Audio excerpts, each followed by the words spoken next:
Hello बच्चों, so let's understand the question first. The question is correct the select the correct statement. Okay, तो हमें correct options को select करना है, ना कि सेलेक्ट ऑप्शन को करेक्ट करना है. ठीक है, चलिए स्टार्ट करते हैं ऑप्शन नंबर ए के साथ. ऑप्शन ए में ये बोला है कि CO+3 is stabilised in presence of weak field ligand. Okay, so CO+3 को बोला है कि स्टेबलाइज्ड होता है वीक फील्ड लिगेंड से, और CO+2 इज स्टेबलाइज्ड बाय +2 को स्ट्रॉन्ग फील्ड लिगेंड से. तो क्या ये ट्रू है? तो देखिए, ऐसी कोई बात ट्रू नहीं होगी, क्योंकि स्ट्रॉन्ग फील्ड लिगेंड से तो हमेशा स्टेबिलिटी ज्यादा ही आती है, और जो +3 वाले होते हैं वो कंपेरेटिव +2 से ज्यादा स्टेबल होते हैं. ठीक है, तो ऐसा कभी मैच नहीं होगा कि CO+3 केवल वीक फील्ड लिगेंड से स्टेबलाइज होते हैं. तो ये ऐसा फल भी होता तो भी क्या होता, स्टेबलाइज ही होता ना. ऐसा नहीं कि ओनली वीक फील्ड के केस में. हाँ, ऐसा केस जरूर होता है कि CO+3 जो होता है वो H2O एक वीक लिगेंड है और ऑक्सलेट एक वीक लिगेंड है. तो ये वीक लिगेंड होने के बावजूद SFL हो जाते हैं. लेकिन ऐसा तो नहीं होगा कि इसके साथ अगर स्ट्रॉन्ग फील्ड लिगेंड है वो वीक हो जाएगी. तो ये जो होता है ये दोनों से ही स्टेबलाइज्ड होता है, ना कि ओनली वीक फील्ड लिगेंड से. तो इस तरीके से हमारा ए ऑप्शन है वो बहुत ज्यादा ट्रू नहीं है. बात करते हैं ऑप्शन नंबर बी एंड की. ओके, बी ऑप्शन में बोला है कि four coordinated PD2+ and PT+2 are diamagnetic and square planar. Okay, so देखिए हमारे पास ये जो एलिमेंट्स है, यहाँ पर मैं बता देता हूं पहले कॉन्फ़िगरेशन की. Ni, PD and PT. ठीक है, तो यहां पर जो 3D सॉरी ये 3D एलिमेंट है, ये 4D सीरीज का, ये 5D सीरीज का. तो जब 4D एंड 5D सीरीज के एलिमेंट होते हैं तो उनका Z इफेक्टिव काफी बढ़ जाता है. Z इफेक्टिव बढ़ने के कारण अगर इनके पास कोई वीक फील्ड लिगेंड भी आता है तो उसका बिहेवियर कैसा हो जाता है, स्ट्रॉन्ग फील्ड लिगेंड का हो जाता है.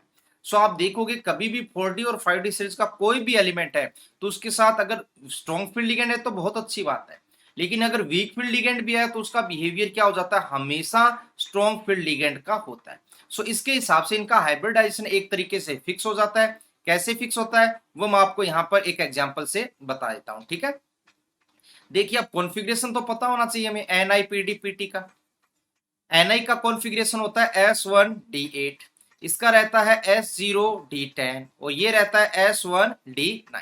लेकिन जब ये +2 ऑक्सीडेशन स्टेट में होता है, ये सॉरी +2 होता है, जब ये +2 ऑक्सीडेशन स्टेट में होते हैं, ये +2 में, तो इसका कॉन्फ़िगरेशन हो जाएगा S0D8. ये +0 में तो 0 तो यहाँ पर है ही, 2 इलेक्ट्रॉन रिमूव होंगे तो ये भी D8, और यहाँ पर 2 इलेक्ट्रॉन रिमूव होंगे 1s एंड 1d से, तो यहाँ पर ये भी S0D8 हो जाए. ओवरऑल बात यह है कि इनका जो डायग्राम डिजाइन होगा, ऑर्बिटल का जो डिजाइन होगा वो कुछ ऐसा हो जाए, D, S एंड P. ठीक है, इलेक्ट्रॉन्स टोटल 8 है, तो यहाँ पर देखिए 1 2 3 4 5 6 7 8. तो जैसे स्ट्रॉन्ग फील्ड लिगेंड का केस होता है, इसकी हम बात ही नहीं कर रहे, एक बार हमें इनके बारे में देखना है. तो मैंने बोला PD और PT के साथ कैसा ही लिगेंड है, तो यहाँ पर क्या हो जाएगी, पेयरिंग हो जाएगी. पेयरिंग होते ही कंडीशन कुछ ऐसी हो जाएगी. कैसी हो जाएगी, ऐसी हो जाएगी. ठीक है, तो यहां पर ये S और ये आ जाएगा हमारे पास P ऑर्बिटल. तो हाइब्रिडाइजेशन ऑटोमेटिक यहां पर क्या हो जाएगा, वैकेंट ऑर्बिटल है तो DsP2 हो जाएगा. और DsP2 हाइब्रिडाइजेशन है, इसका मतलब जो ज्योमेट्री होगी वो क्या होगी, स्क्वायर प्लेनर. तो दोनों ही केस में ज्योमेट्री क्या होगी, स्क्वायर प्लेनर रहेगी. और साथ ही साथ कोई अनपेड इलेक्ट्रॉन नहीं है, तो इसको हम बोल सकते हैं कि हमेशा ये क्या होते हैं, डायामैग्नेटिक होते हैं. इसका मतलब सेकंड ऑप्शन हमारे पास क्या हो जाएगा, ट्रू हो जाएगा. ओके, अब बात करते हैं ऑप्शन नंबर सी की. सी में देखिए हमें क्या दिया गया है, जो फर्स्ट पार्ट है वो है NiCN4. ध्यान दीजिएगा, यहां पर चक्कर खा जाते हैं. कैसे, 4- है. ठीक है, तो 4- है मतलब ऑक्सीडेशन स्टेट यहां पर 0 है. सो निकल का कॉन्फ़िगरेशन जो होता है वो क्या होगा, 4s2 एंड 3d8, ये कॉन्फ़िगरेशन रहता है. ठीक है, तो यहां पर क्या होगा, देखिए निकल 0 ऑक्सीडेशन स्टेट में है और CN यहां पर स्ट्रॉन्ग लिगेंड है. तो स्ट्रॉन्ग लिगेंड है तो यहां पर कहानी देखिए कुछ ऐसी होगी,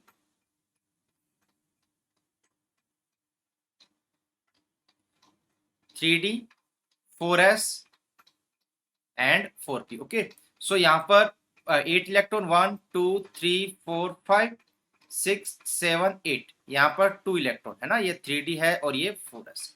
ठीक है, और एक बात मैं बताऊं, NiCO4 भी है ना अपने पास नेक्स्ट ऑप्शन, वो भी बिल्कुल ऐसा ही होगा. क्यों, NiCO4 में निकल का ऑक्सीडेशन स्टेट 0 है, तो इसका कॉन्फ़िगरेशन बिल्कुल यही रहने वाला है।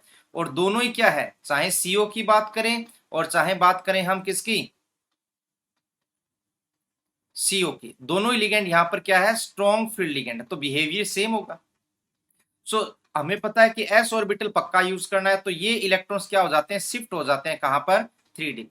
सो नया जो ऑर्बिटल हमारे पास बनेगा, जो नया डिजाइन होगा, इनमें इलेक्ट्रॉन्स की पोजिशनिंग होगी वो कुछ ऐसी हो जाएगी, देखिए।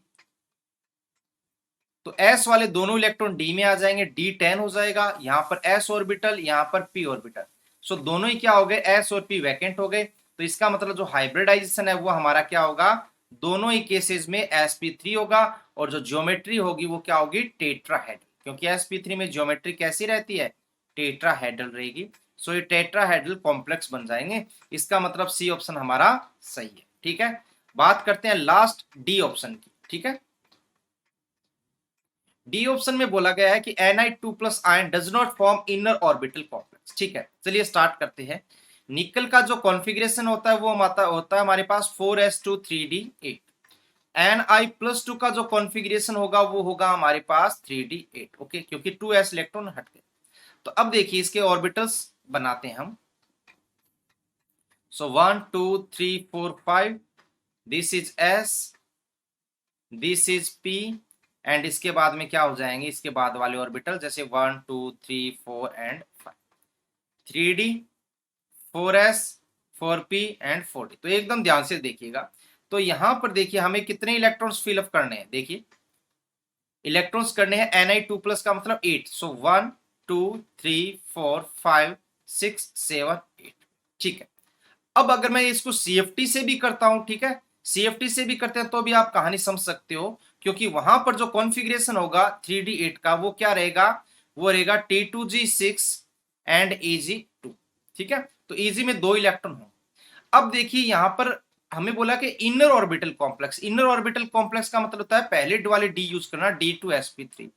अब D2sp3 अगर आप यूज करना चाहते हो तो एक ही काम हो सकता है, जब इन इलेक्ट्रॉन्स को यहां से हटा के, क्योंकि देखिए sp3 तो दोनों में यूज होना है, चाहे D2sp3 हो या sp3d2। अगर इनर ऑर्बिटल कॉम्प्लेक्स आपको बनाना है तो इस इलेक्ट्रॉन को उठा के आपको पहुंचाना पड़ेगा यहां पे, और इस वाले इलेक्ट्रॉन को भी 4d में।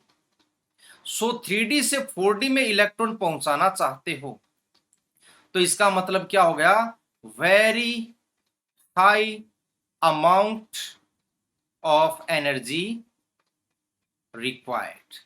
तो यहां पर बात ये हो गई कि खर्चा बहुत ज्यादा हो जाएगा। हाइब्रिडाइजेशन तो हमें बनाना है, लेकिन ऐसे अगर हाई लेवल में पहुंचाओगे एस को भी और पी को भी आउट करते हुए 4D में, तो एनर्जी की रिक्वायरमेंट बहुत ज्यादा होती है, जो कि एक कॉम्प्लेक्स बनाने के लिए सही नहीं है।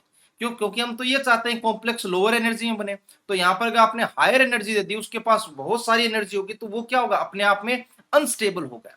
तो इसका मतलब यह है कि इन इलेक्ट्रॉन को यहां से भेजना उचित नहीं है, इनको यहीं पड़ा रहने दो, और हाइब्रिडाइजेशन यहां पर क्या बना दो, sp3d2। सो जब भी D8 कॉन्फ़िगरेशन हो, चाहे D9 हो चाहे D10 हो, हमेशा हाइब्रिडाइजेशन sp3d2 रहता है, चाहे कैसी भी कंडीशन। सो इसका मतलब ये एकदम सही बात है, Na2 plus ion does not form inner orbital octahedral complex, तो ये भी सही हो गया, ठीक है। सो इस तरीके से हम बता सकते हैं, यहां पर हमारे पास ए रॉन्ग हो गया, बी करेक्ट है, सी करेक्ट है, डी करेक्ट है। Okay, so these are the answer. So hope you understand the concept well. Best of luck.